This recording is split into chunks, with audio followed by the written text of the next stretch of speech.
The Cardinals completed a deal with the Angels. We continue our spring training player previews with outfielder Alec Burleson. Plus, Keith Law has 3 Cardinals rated in his top 100 prospect list. We're going to get into all of it today on Locked On Cardinals. You are Locked On Cardinals, your daily St. Louis Cardinals podcast. Part of the Locked On Podcast Network, your team every day.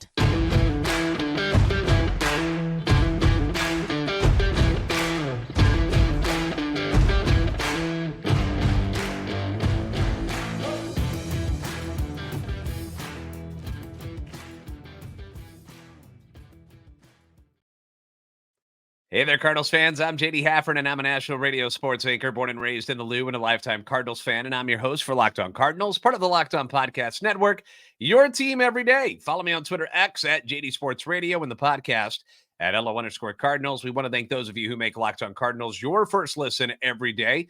We are free and available wherever you get your podcast. You can also find us on YouTube. Haven't been there yet? Be sure to check us out. Like, subscribe, comment, interact with us. Hit the notification button so you know when the new episodes are posted. This is a show serving Cardinals Nation and giving the best fans in baseball all of the info about the birds on the bat. Today's episode brought to you by FanDuel. Make every moment more. New customers join today. You'll get $200 in bonus bets if your first bet of $5 or more wins. Just visit FanDuel.com/LockedOn to get started. So getting started today, the Cardinals. And I want to make an adjustment on the camera here real quick. I feel like we're a little high there. I don't know why we need a shot of the ceiling right there. All right, let's fix that. All right, here we go.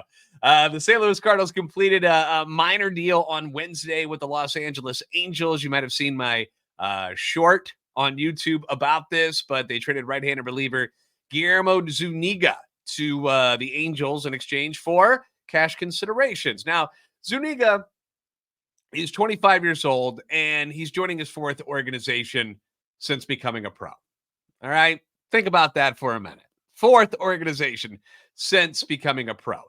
He was with the Braves. He was with the Dodgers previously before joining St. Louis, and now he's moving on to Los Angeles. And I know that some people see the triple-digit fastball, right? And you see the that to go along with, a slider, which we've seen at times was kind of like a wipeout slider where it'd be very, very good. He's got a changeup as well.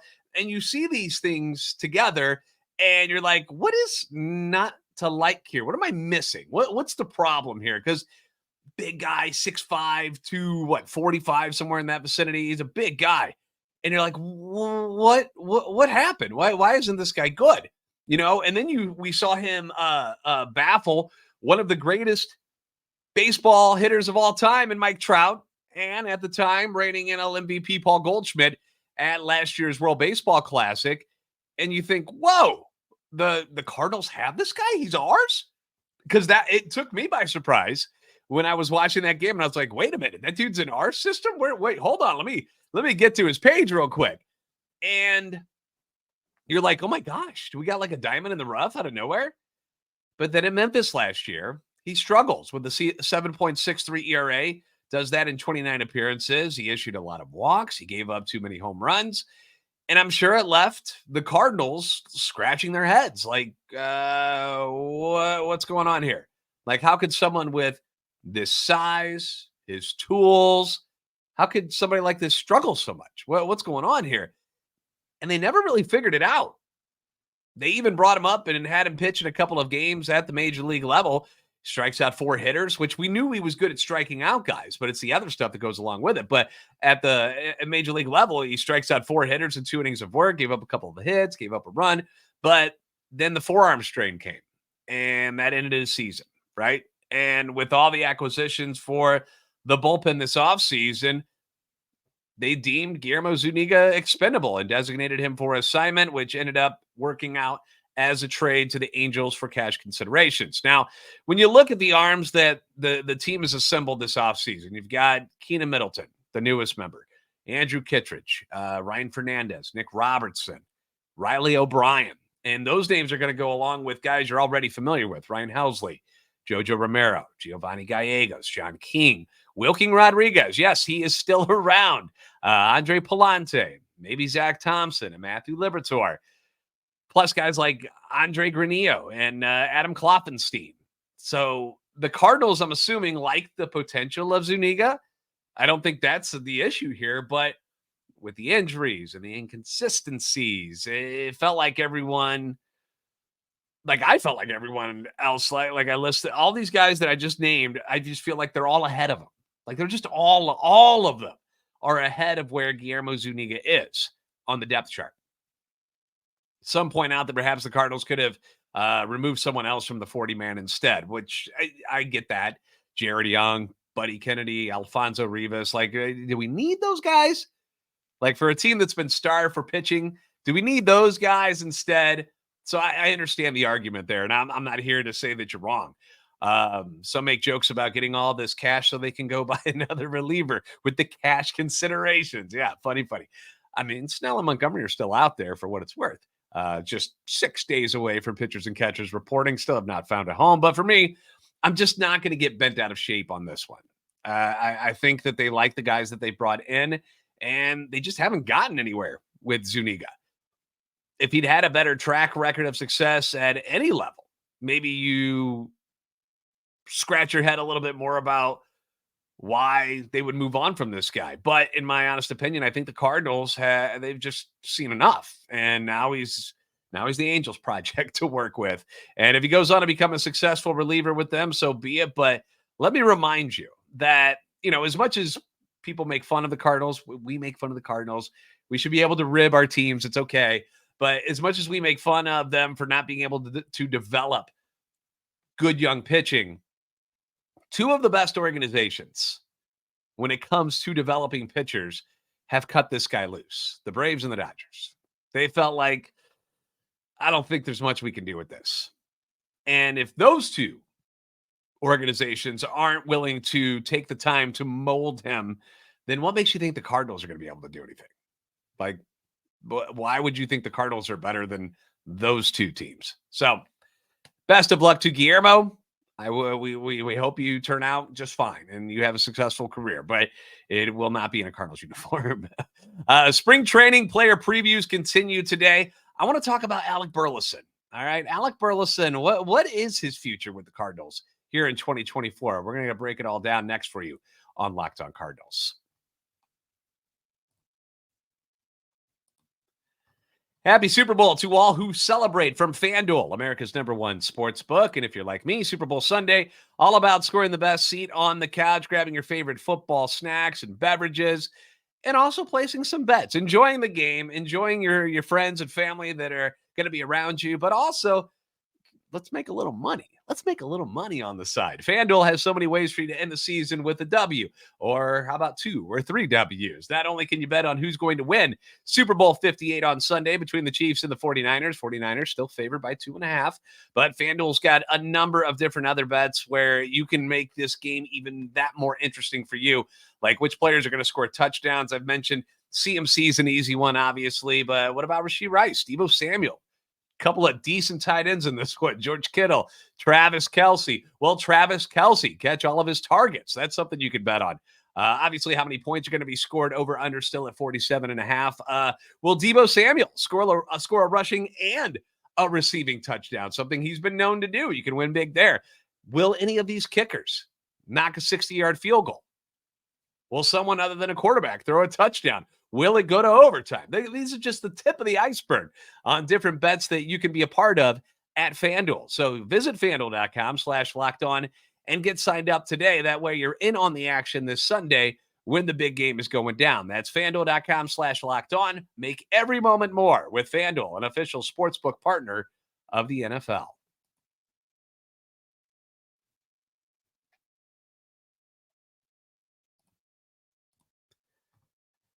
Thank you for making Locked On Cardinals your first listen every single day. You can always leave your comments on YouTube as well as on Twitter X anytime you want. Feedback always welcome and encouraged. And a reminder that Locked On has also launched the first ever national sports 24/7 streaming channel on YouTube. If you haven't seen this yet, Locked On Sports Today is here for you 24/7. It doesn't matter what shift you're working, we're there for you. We're the top sports stories of the day with the local experts of Locked On. NBA trade deadline going on right now. So all kinds of different things happening, a lot of movement in the NBA.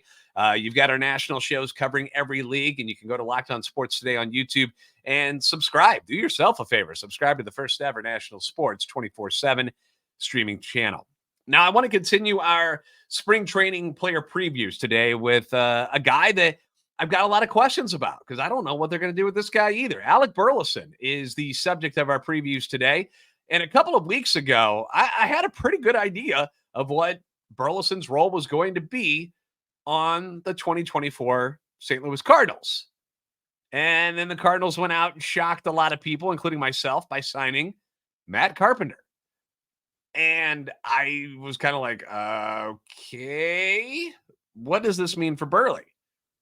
Because if Burleson was what I thought, he was going to be your fifth outfielder. He was going to be behind Newt, Edman, Walker, and Carlson. You've heard Mo say it over and over. Carlson's our fourth guy. These are the top three. You heard him say it multiple times. He's also a capable backup first baseman, something he's been learning as well. The left-handed bat off the bench. The only thing that Matt Carpenter doesn't do out of all of those things that you were going to ask Burleson to do in 2024 was play outfield. I know that Matt Carpenter dabbled a little bit in the outfield with the Yankees, but played first base last year with San Diego, DHing, obviously, his thing as well. And at age 38, I don't think we want the Cardinals having Matt Carpenter roaming around in the outfield, okay? If that's happening, something is really, really wrong. So why would you want two similar guys like this on your bench? That's a great question because President of Baseball Operations John Mozeliak has said that he can see a scenario where both Burleson and Carpenter are on the Major League roster together. It feels like, barring anything catastrophic this spring, that Carpenter is going to be on this team.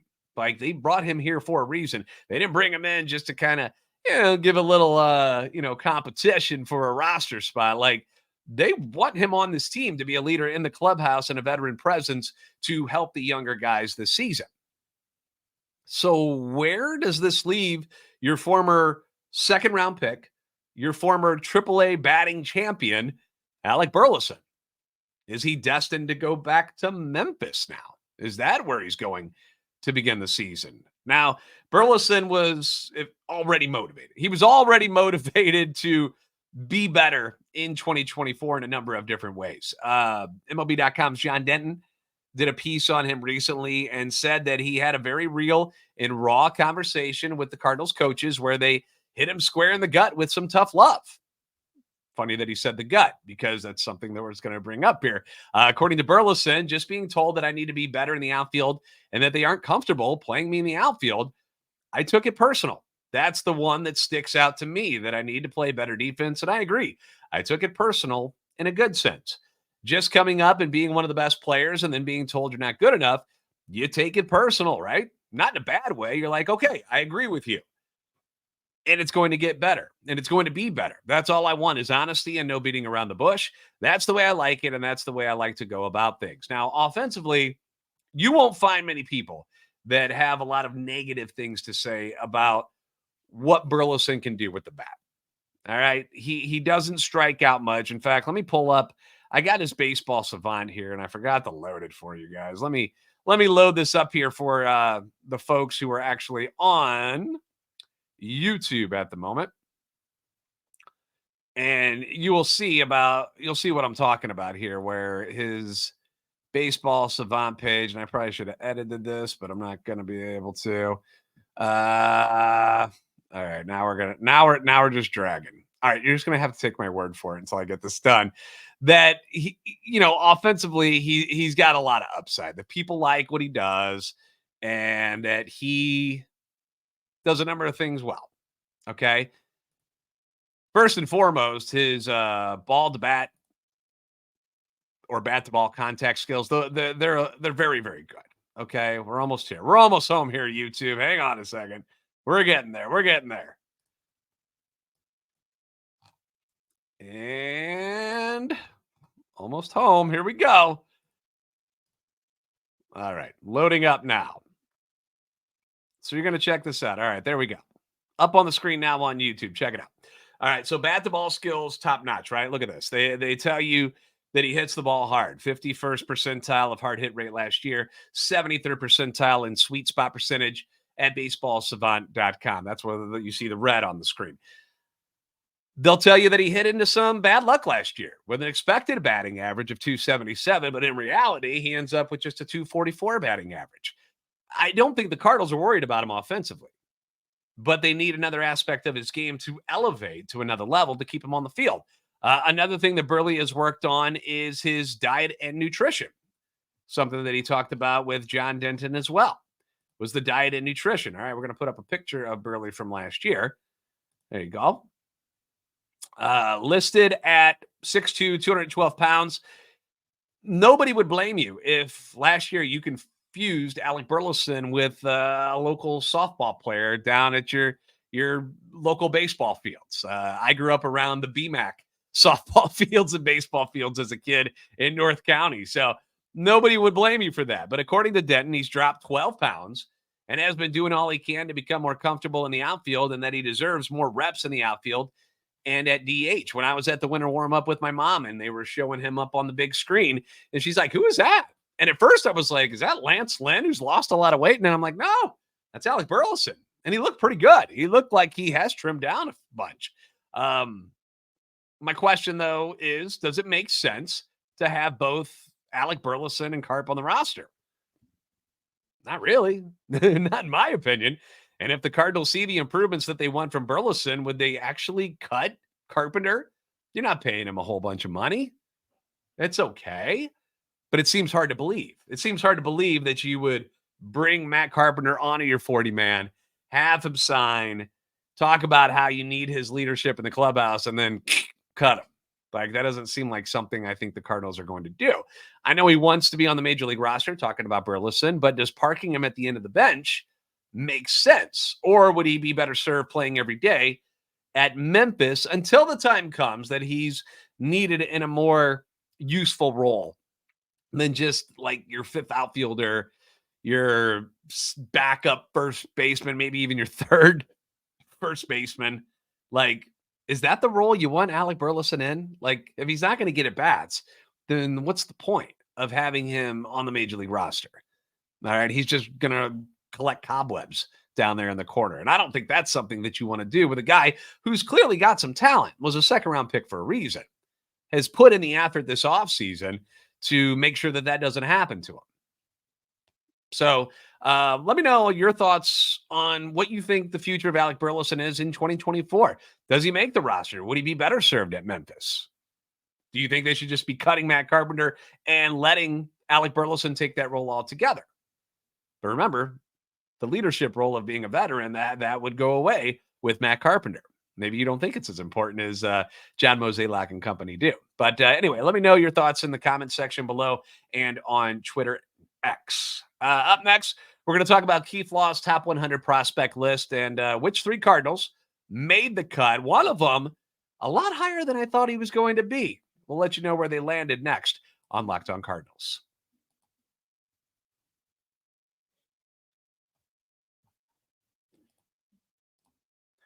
Locked On has launched the first ever national sports 24/7 streaming channel on YouTube. Locked On Sports Today is here for you 24/7, covering the top sports stories of the day with the local experts of Locked On, plus our national shows, which are covering every single league. Go to Locked On Sports Today on YouTube. Subscribe to the first ever national sports 24/7 streaming channel.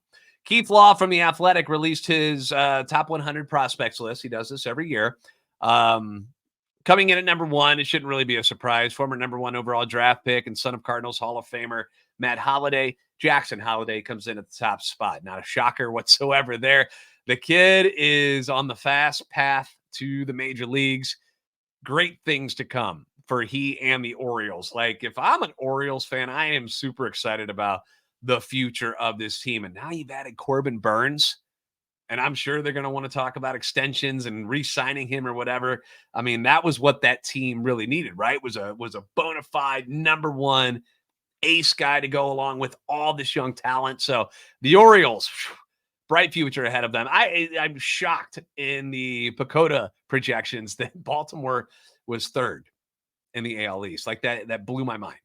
But anyway, as far as the Cardinals go, their first player on the list actually came in, as I mentioned, higher than I anticipated, and maybe some others as well. And that would be shortstop Masyn Winn, who came in at number 16. Now, he was number 43 on the list last year. Here's what Law has to say about Masyn Winn. Winn reached the majors last year at age 21 and just barely still qualifies for this list. One more day on the roster or 9 more at-bats would have cost him his Rookie of the Year eligibility for 2024. He's an elite defender at short with an 80 arm. Remember, 20-80 grade when it comes to that. So 80 is the best you can get. Registering 100.5 miles per hour on a throw at the 2022 Futures game that set a new StatCast record for velocity for a throw by any infielder. He has outstanding plate discipline for his age across all dimensions of that term. His pitch selection, his pitch type recognition, and his ball strike recognition are all above average or better for someone who's been young for every level that he's played at in pro ball. He's also a 70 runner with an 88.4% success rate on 104 stolen base attempts in the minors. And he has outstanding bat speed on top of that, rarely missing even plus fastballs, although in his case, his bat may be in and out of the zone too quickly for it to translate as plus power or even high exit velocities. That adds up to a pretty high floor. Plus defense, high contact rates, solid to plus on base percentages, added value on the bases, and you hope a little power. Unless his approach completely collapses in the majors, which I have a hard time imagining, he'll be at least an average regular at short for a long time. The Cardinals appear to have cleared the way for him to win the job out of spring training, and I don't think there's any real benefit to sending him back to AAA at this point anyway. Just let his defense carry him while he adjusts to big league pitching and enjoy the show. So that's what Keith Law has to say about Cardinal shortstop Masyn Winn, who he's got as his number 16 prospect on the top 100 list coming into 2024. And it's no secret that the Cardinals, they're showing a lot of faith and relying on Masyn Winn a lot this year with deciding to just proclaim Tommy Edman your starting center fielder. And I would assume he's also going to be the backup shortstop. I mean, Jose Fermin, Brendan Donovan, I guess they could also see some time at shortstop. But the Cardinals are really just showing a lot of confidence in who Masyn Winn is, what he can be as a ball player, and they want it to happen now, like this year. Now, he's going to be batting ninth in most lineups this year for the Cardinals. Offers a lot of speed down there at the bottom of the order. And I love the way he started to figure things out a little bit last year. The numbers at the end of the season last year in his 1 month being in the major leagues, it shouldn't make everybody go, oh my gosh, he's a bust. I don't see how you jump to that conclusion after a month. I don't know how you do that. But clearly he's got the talent, and I'm excited and looking forward to seeing him at shortstop a lot more times than Tommy Edman. I hope it all works out. Because if it doesn't, and he really struggles out of the gate and is hitting like just over 100 after the first month, I wonder what the Cardinals are going to do. Like, does that mean Dylan Carlson goes to center? Edman has to come back, and then you start reshuffling things all together again, and it just sounds messy. And I hope that doesn't happen. Next on the list is friend of the show, Victor Scott II. Our guy, Victor Scott II, who comes in at number 55 on Keith Law's list here. The excitement surrounding Victor continues to swell. And he was unranked last year. He's up to 55 this year. When you steal 90-plus bases and win a Gold Glove, people are going to notice. And here's what Law says about the Cardinals speedster. Scott played 3 years at West Virginia, hitting a composite 254, 368, 419, never hitting 300 in any of his seasons there, which is probably how an 80 runner at a major conference school ends up a fifth-round pick.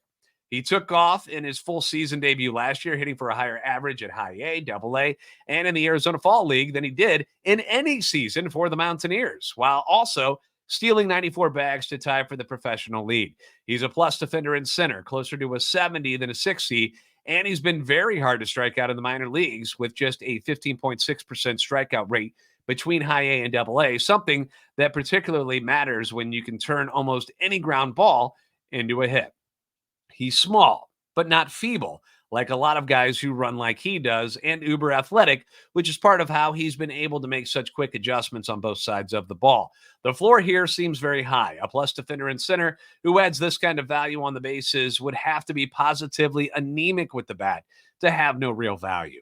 While he could have a long, long run as an everyday guy, even with just 8 to 12 home run a year power, which I think is already within reach. I know listeners of this show are very excited about Victor Scott II's future. I'm excited about it. I miss the days of old when the Cardinals would steal bases and just run rampant on other opposing pitchers and catchers and just make it hurt and just turn walks into triples and they created offense and it was fun. And I know they're never going to be back to that full force where you're going to have 3 or more guys stealing 60, 80 bags apiece. But it's nice to have a couple of them on your team. I think Masyn Winn has the capability to steal 40 to 50 bags. Certainly Victor Scott. Tommy Edmonds been able to show 30 steal capabilities. I think that's something that they really need to tap into. And if Victor Scott ends up doing anything similar at AAA this year, like he did last year at AA, you might see him in St. Louis this season at some point, especially if injuries end up taking down a Lars Nootbaar or a Tommy Edman or a Dylan Carlson. I mean, you're not going to have Jordan Walker out there in center. You're not going to have Alec Burleson out there in center if those guys go down.